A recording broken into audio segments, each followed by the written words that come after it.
وَإِذْ قَالَ رَبُّكَ لِلْمَلَائِكَةِ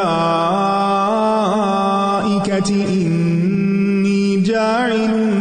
فِي الْأَرْضِ خَلِيفَةً قَالُوا أَتَجْعَلُ فِيهَا مَن يُفْسِدُ فِيهَا وَيَسْفِكُ الدِّمَاءَ وَنَحْنُ نُسَبِّحُ بِحَمْدِكَ وَنُقَدِّسُ لَكَ قَالَ إِنِّي أعلم ما لا تعلمون وعلم آدم الأسماء كلها ثم عرضهم على الملائكة فقال أنبئوني بأسماء هؤلاء إن كنتم صادقين قالوا سبحانك لا علم لنا إلا ما علمتنا إنك أنت العليم الحكيم قال يا آدم أنبئهم بأسمائهم فلما أنبأهم بأسمائهم قال ألم أقل لكم إني أعلم غيب السماوات والأرض وأعلم ما تبدون وما كنتم تكتمون وإذ قلنا للملائكة اسجدوا لآدم فسجدوا إلا إبليس أبى واستكبر وكان من الكافرين وقلنا يا آدم اسكن أنت وزوجك الجنة وكلا منها رغدا حيث شئتما ولا تقربا هذه الشجرة فتكونا من الظالمين فأزلهما الشيطان عنها فأخرجهما مما كانا فيه وقلنا اهبطوا بعضكم لبعض عدو ولكم في الأرض مستقر ومتاع إلى حين فتلقى آدم من ربه كلمات فتاب عليه إنه هو التواب الرحيم قلنا اهبطوا منها جميعا فإما يأتينكم مني هدى فمن تبع هداي فلا خوف عليهم ولا هم يحزنون والذین کفروا وکذبوا بآیاتنا اولئک اصحاب النار هم فیہا خالدون۔ اور جب آپ کے رب نے فرشتوں سے فرمایا کہ میں زمین میں ایک خلیفہ بنانے والا ہوں، انہوں نے کہا کیا آپ اس میں ایسے کو خلیفہ بنائیں گے جو اس میں فساد کرے گا اور خون بہائے گا؟ اور ہم آپ کی حمد کے ساتھ تسبیح کرتے ہیں اور آپ کی پاکیزگی بیان کرتے ہیں۔ فرمایا بے شک میں جانتا ہوں جو تم نہیں جانتے، یعنی انسان کو پیدا کرنے کا اصل مقصد کیا ہے۔ اور اس نے آدم کو سب کے سب نام سکھا دیے، پھر انہیں فرشتوں کے سامنے پیش کیا اور فرمایا اگر تم سچے ہو تو مجھے ان سب کے نام بتاؤ۔ انہوں نے عرض کیا آپ پاک ہیں، ہم کچھ نہیں جانتے سوائے اس کے جو آپ نے ہمیں سکھا دیا۔ فرشتوں کا ادب دیکھیے، بے شک آپ تو بہت علم رکھنے والے خوب حکمت والے ہیں۔ فرمایا اے آدم انہیں ان کے نام بتاؤ۔ پھر جب اس نے انہیں ان کے نام بتا دیے تو فرمایا کیا میں نے تمہیں کہا نہ تھا کہ بے شک میں آسمانوں اور زمین کے غیب جانتا ہوں، اور میں جانتا ہوں جو کچھ تم ظاہر کرتے ہو اور جو تم چھپاتے ہو۔ اور جب ہم نے فرشتوں سے کہا کہ آدم کو سجدہ کرو تو ان سب نے سجدہ کیا سوائے ابلیس کے، اس نے انکار کر دیا اور تکبر کیا اور وہ کفر کرنے والوں میں سے ہو گیا۔ اور ہم نے کہا اے آدم تم اور تمہاری بیوی دونوں جنت میں رہو اور اس میں جہاں کہیں سے چاہو بے روک ٹوک کھاؤ، لیکن اس درخت کے قریب نہ جانا ورنہ تم دونوں ظالموں میں سے ہو جاؤ گے۔ آخر کار شیطان نے ان دونوں کو وہاں سے پھسلا دیا اور انہیں اس سے نکلوا دیا جہاں وہ تھے، یعنی جنت سے، اور ہم نے کہا اتر جاؤ، تم ایک دوسرے کے دشمن ہو اور تمہارے لیے ایک مدت تک زمین میں ٹھہرنا اور فائدہ اٹھانا ہے۔ پھر آدم نے اپنے رب سے توبہ کے چند کلمات سیکھ لیے تو اس نے اس پر مہربانی کی، بے شک وہ توبہ قبول کرنے والا نہایت رحم کرنے والا ہے۔ ہم نے کہا تم سب یہاں سے اتر جاؤ، پھر اگر تمہارے پاس میری طرف سے کوئی ہدایت آئے تو جو میری ہدایت کی پیروی کریں گے ان پر نہ کچھ خوف ہوگا اور نہ وہ غمگین ہوں گے، اور وہ لوگ جنہوں نے کفر کیا اور ہماری آیات کو جھٹلا دیا یہ آگ والے ہیں جو ہمیشہ اس میں رہنے والے ہیں۔ کفر کا انجام بڑا بھیانک ہے۔ یہاں زمین پر آدم کی تخلیق کا واقعہ بیان ہو رہا ہے، اور آدم تمام بنی نوع انسان کے ریپریزنٹیٹیو بھی ہیں۔ یہاں اللہ تعالیٰ نے فرمایا انی جاعل فی الارض خلیفہ، یہاں خلیفہ سے اللہ کا خلیفہ مراد لینا درست نہیں، کیونکہ نہ تو اللہ تعالیٰ پر موت آئے گی اور نہ ہی وہ کہیں غائب ہوگا، اور نہ وہ اپنے کاموں میں کسی کا محتاج ہے کہ کوئی اس کا جانشین بنے، نعوذ باللہ، بلکہ خلیفہ سے مراد وہ لوگ ہیں جو نسلاً بعد نسلاً ایک دوسرے کے جانشین بنیں گے۔ اس طرح خلیفہ سے مراد صرف آدم علیہ السلام نہیں ہے بلکہ پوری نوع انسان ہے، کیونکہ اس کی دلیل کیا ہے کہ زمین میں فساد اور خون بہانا آدم علیہ السلام کا نہیں بلکہ اولاد آدم کا کام تھا۔ ان آیات سے یہ بھی پتہ چل رہا ہے کہ علم عبادت سے افضل ہے، کیونکہ اللہ سبحانہ وتعالیٰ نے سب سے پہلے آدم علیہ السلام کو کیا دیا؟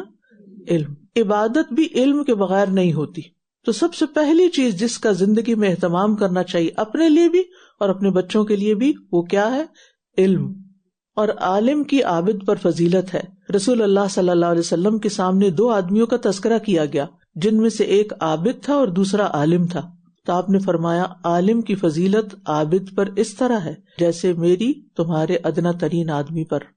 اور فضیل بن عیاض کہتے ہیں کہ ایسا عالم جو عمل کرنے والا ہے، علم سکھاتا ہے، وہ آسمانوں کی بادشاہت میں بڑا آدمی پکارا جاتا ہے۔ لہذا ہم سب کو بھی سب سے زیادہ جس چیز کے حاصل کرنے کی خواہش، تمنا اور حرص ہونی چاہیے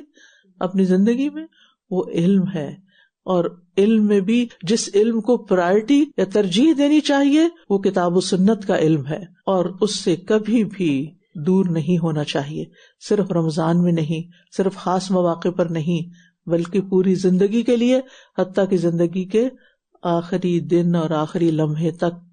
یہاں آپ دیکھ رہے ہیں ان آیات میں ایک طرف آدم علیہ السلام کا رویہ ہے کہ اللہ تعالیٰ نے جب کہا کہ ان کو نام بتاؤ تو انہوں نے نام بتا دیے، پھر ابلیس کو حکم دیا گیا کہ تم آدم کو سجدہ کرو، ان کی فضیلت کی بنا پر، اللہ کے حکم کی بنا پر، تو اس نے انکار کر دیا۔ یہ ہمارے لیے بہت بڑا سبق ہے کہ ہماری نجات صرف اللہ کی اطاعت میں ہے۔ ابلیس کا انکار عبرت کا مقام ہے کہ ہم اس کی طرح اللہ کی عبادت، اللہ کی اطاعت سے انکار نہ کریں کہیں پر بھی، نہ دل سے، نہ زبان سے اور نہ عمل سے، ہمیشہ اللہ تعالیٰ کی فرما برداری کرنے والے بندے بنے رہیں۔ اور اس میں آپ دیکھیے کہ انکار کی وجہ کیا تھی، اس کا تکبر، اور پھر آدم علیہ السلام کو ایک امتحان میں ڈالا گیا، ایک درخت کا پھل کھانے سے منع کیا گیا، ٹیسٹ تھا نا کہ بھلا آدم کیا کر، لیکن ابلیس جو دشمن تھا، جو حاسد تھا، وہ وہاں پہنچ گیا اور اس نے آدم اور آدم کی بیوی حوا کو پھسلا لیا، اپنے ڈب پہ لے آیا، اور انہوں نے وہ کیا جس سے اللہ نے روکا تھا، لہٰذا اللہ سبحانہ وتعالیٰ ان سے ناراض ہوئے۔ فرق کیا تھا؟ ابلیس اپنی بات پہ اکڑ گیا، لیکن آدم نے فوراً توبہ کر لی۔ اللہ تعالیٰ نے ان کو وہ کلمات بھی سکھا دی اپنی رحمت سے، جن سے پھر جو دعا مانگی انہوں نے تو ان کی توبہ قبول کر لی گئی۔ اللہ سبحانہ وتعالیٰ تواب الرحیم ہے۔ زندگی میں کبھی بھی کوئی بھول چوک ہو جائے، غلطی ہو جائے، فوراً اس کی طرف پلٹنا چاہیے اور اس کو راضی کر لینا چاہیے، کیونکہ ہماری نجات اس کی رضا میں ہے۔ وہ راضی تو سب کچھ ٹھیک، اور اگر وہ ناراض ہے تو دنیا کی ہر دولت حقیر ہے، ہر چیز حقیر۔ اور پھر آپ دیکھیے کہ اللہ تعالیٰ نے واضح پیغام دے دیا ہے ہم سب کے لیے، اس کو ہائی لائٹ کر لیں، اگر تمہارے پاس میری طرف سے کوئی ہدایت آئے تو جو میری ہدایت کی پیروی کریں گے ان پر نہ کچھ خوف ہوگا اور نہ وہ غمگین ہوں گے۔ خوف اور غم سے نجات کا راستہ کتاب ہدایت کی پیروی ہے، اس کتاب کے مطابق زندگی بسر کرنا ہے، اور وہ ہو نہیں سکتی جب تک کہ اس کا علم نہ ہو۔ یا بنی اسرائیل اذکروا نعمتی التي انعمت علیکم واوفوا بعہدی اوف بعہدکم وإیای فارہبون وآمنوا بما انزلت مصدقا لما معكم ولا تكونوا اول كافر به ولا تشتروا بآياتي ثمنا قليلا وإياي فاتقون ولا تلبسوا الحق بالباطل وتكتموا الحق وأنتم تعلمون وأقيموا الصلاة وآتوا الزكاة واركعوا مع الراكعين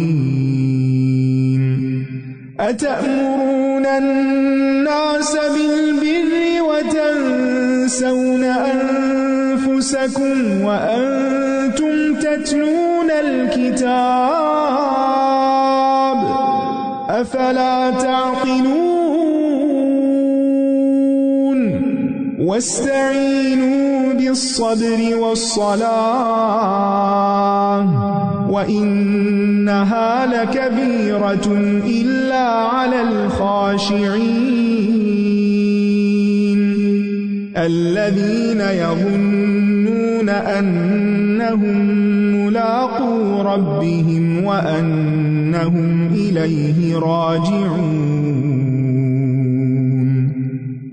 یہاں سے بنی اسرائیل کو خطاب شروع ہو رہا ہے، جو اللہ سبحانہ وتعالیٰ کی ایک چنی ہوئی قوم تھی، لیکن جب اس چنی ہوئی قوم نے، فضیلت دی ہوئی قوم نے اللہ کی بات نہیں مانی تو پھر ان کا انجام کیا ہوا۔ اے بنی اسرائیل، میری اس نعمت کو یاد کرو جو میں نے تم پر انعام کی، اور تم میرے عہد کو پورا کرو، میں تمہارے عہد کو پورا کروں گا، اور صرف مجھ ہی سے ڈرتے رہو، اور اس کتاب پر ایمان لاؤ جو میں نے نازل کی ہے، وہ اس کی تصدیق کرنے والی ہے جو تمہارے پاس ہے، اور تم سب سے پہلے اس کا انکار کرنے والے نہ بنو، اور تھوڑی سی قیمت کے عوض میری آیات بیچ نہ ڈالو،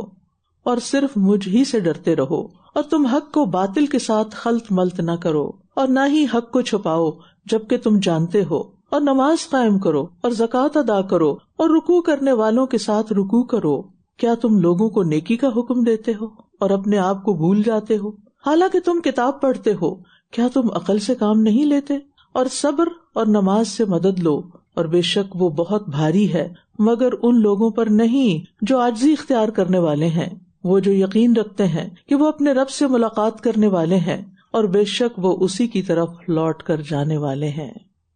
یہاں بنی اسرائیل کو متعدد ہدایات دی گئی ہیں، اور یہ ہدایات صرف ان کے لیے نہیں بلکہ ہم سب کے لیے بھی ہیں۔ یہاں پر خاص طور پر انہیں جس چیز سے منع کیا جا رہا ہے وہ ہے دنیا کے حقیر فائدوں کی خاطر دین کا سودا نہ کرنا۔ ابن عباس رضی اللہ عنہما کہتے ہیں کہ اس سے مراد دنیا ہے اپنے سارے متاع کے ساتھ اور جو بھی اس کے فائدے ہیں، یعنی دنیا کے فائدے حاصل کرنے کے لیے دین کو چھوڑ نہیں دینا چاہیے، دین کے بدلے دنیا نہیں لینی چاہیے۔ قرآن سیکھنے کا مقصد بھی، دین سیکھنے کا مقصد بھی دنیا کے سامان کا حصول نہیں ہونا چاہیے۔ اور پھر آپ دیکھیے کہ یہاں اس شخص کی مذمت کی جا رہی ہے جو دوسروں کو نیکی کا حکم دے، برائی سے روکے، لیکن خود اس پر عمل نہ کرے۔ أَتَأْمُرُونَ النَّاسَ بِالْبِرِّ وَتَنْسَوْنَ أَنفُسَكُمْ، یعنی اس شخص کی بری حالت کا بیان ہے جو خود تو نیکی کا حکم دے رہا ہے لیکن اپنے آپ کو بھول جاتا ہے، اپنی اس کو فکر نہیں۔ تو اس میں ہمیشہ کوئی بھی بات جو دوسروں کو بتائی جائے اس کا آغاز خود اپنے آپ سے کرنا چاہیے، سب سے پہلے اس پر خود عمل کرنا چاہیے، اور اس کے بعد اپنے گھر والوں کو اس کی تلقین کرنی چاہیے، اور اس کے ساتھ ساتھ پھر تمام انسانیت کی بھلائی کے لیے کوشش کرنی چاہیے۔ یعنی دو چیزیں مطلوب ہیں، معروف کا حکم دیں اور خود بھی عمل کریں، منکر سے روکیں اور خود بھی رکیں۔ اگر ان دونوں میں سے ایک بھی چیز چھوڑ دی تو پھر قابل ملامت ہیں۔ اور یہاں ایک بڑا اہم نقطہ بیان کیا گیا ہے اس رکوع کے اندر، وَاسْتَعِینُوا بِالصَّبْرِ وَالصَّلَاةِ۔ اس زندگی میں اللہ کی اطاعت پر قائم رہنے کے لیے یہ دو چیزیں پکڑ کے رکھنا بڑا ہی ضروری ہے۔